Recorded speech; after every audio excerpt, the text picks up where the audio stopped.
தன்னை தாயாக்கிட ஒரு சிசு வேண்டும் என வேண்டிடும் ஒரு பெண்ணின் கண்ணீர் கர்த்தரின் கால்களை தொட அவர் கண்களும் அவர் கன்னங்களை நனைய செய்யும்.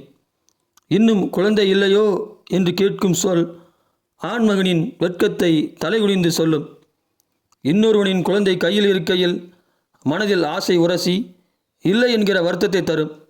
நம் சந்ததி நம்மோடு நின்றுவிடுமோ என்ற பயம் முறுக்கு மீசையை நடுங்க செய்யும்.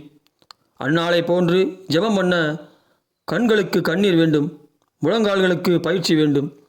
கர்த்தரை தேடி கையெடுக்கும் அவன் கைகள் இதுதான் முதல் முறையாகவும் இருக்கும், இல்லை பல முறையாகவும் தொடர்ந்திருக்கும்.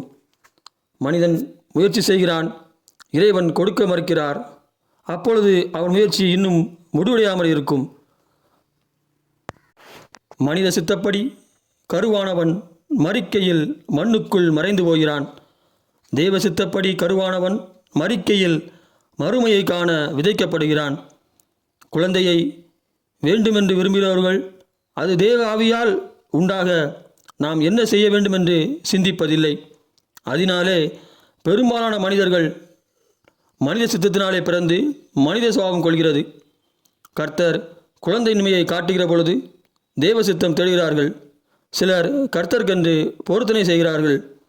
அற்பமானரே பெற்றதும் கர்த்தர்க்கென்று கொடுக்கின்றனர். குழந்தை இல்லாதவன் கர்த்தருக்கு பிரியமில்லாதவனா எண்ணப்பட்டால் கர்த்தருடைய வழியில் நடவாத பிள்ளைகளை பெற்றோர்கள் கர்த்தருக்கு முன்பாக எப்படி எண்ணப்படுவார்கள்? கர்த்தர் கொடுக்காததை விமர்சிக்கிறவன் யார்? கர்த்தரே நீதிபரர். அவர் முன் இருக்கிறவர்கள் இல்லாதவர்கள் போலும் இல்லாதவர்கள் இருக்கிறவர்கள் போலும் நினைக்கப்படுவார்.